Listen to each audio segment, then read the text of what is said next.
Hello and welcome back to my third video in this series entitled the 6C's to finding the best family let properties in and around the UK in 2021. So the first two videos we touched on the first two C's, which was capacity and then city. The third we want to talk about now is capital. Capital, the appreciation of the property over time. We need to really factor this in. We can't just start by thinking how much am I paying for the property today, because that property won't stay the same price in the future. And obviously we would prefer it to go up in value.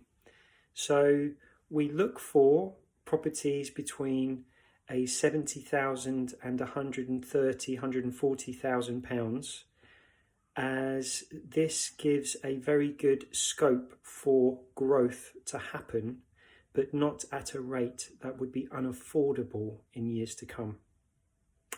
So we're looking for properties that a family could potentially afford for themselves in suburbs or satellite towns, rather than go direct to the heart of a city centre.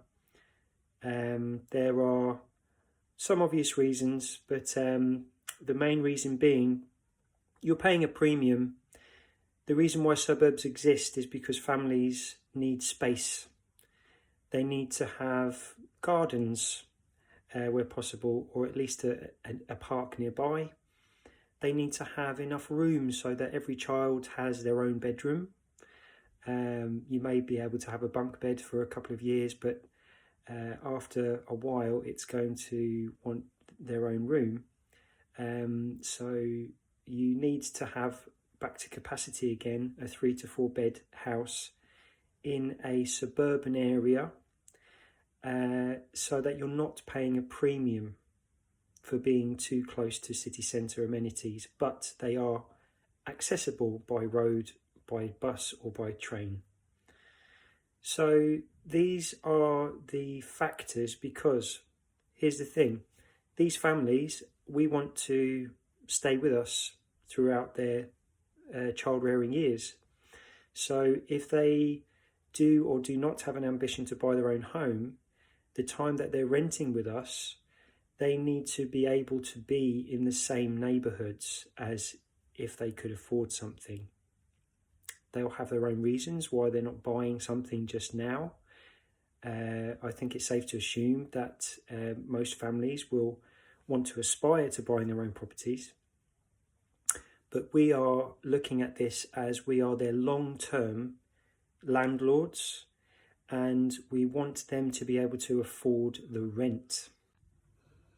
Hi, thank you for tuning into my YouTube channel. I hope you're enjoying these videos. If you are, you know what to do. Smash the like buttons and those subscriptions so you'll get to see more. My name's Steve Kirwan and I'm a high net worth investor.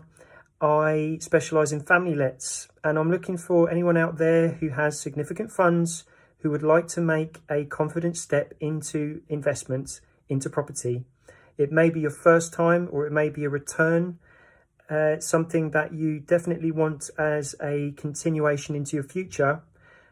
Please do get in touch. I have 20 hours per week that we can absolutely focus on the right projects for the right funds available. And with the right people, this could be the beginning of things to come. So I look forward to hearing from you. Any other subjects that you'd like me to touch on, then please do put into the comments, and I will definitely have that in my schedule for future videos. And until then, enjoy the rest of your viewing, and we'll see you in the next one. Ciao. So even though in previous videos I've been mentioning about the rent increase of an average of 3% per year, and that is easily affordable by any family that are aspiring to provide for their children, their education. They are on a career path that will expand and grow, or they will always prioritise their family needs. Yeah.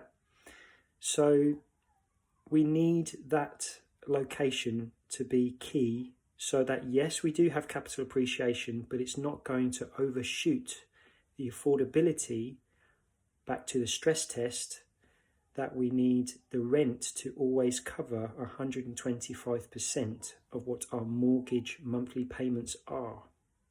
And if we overshoot that amount, then that family or the next family are not going to be able to afford your property in the long run. So this is where we set the budget at 70 on the low side to 130, 140,000 on the high side. And we want to be having rents that are able to stay below a certain, there's the rent cap, that's what I'm trying to get at. There's a rent cap in every place, and that's due to your due diligence. Even if you decked out the place to DesRes standards, you are going to meet a ceiling, a rent ceiling, that nobody will be paying more than that. You want at any time to be able to be accessible to the market.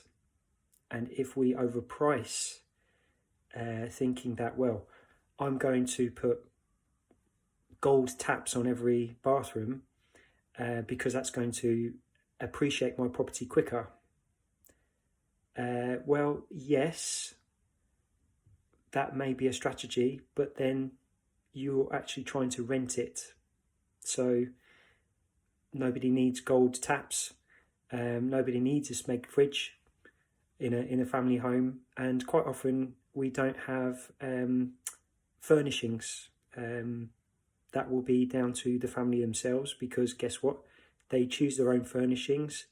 It's their belongings. They're going to stay longer because they're making a home. And that's exactly what we are setting up. It is their home. It is our asset, but it is their home.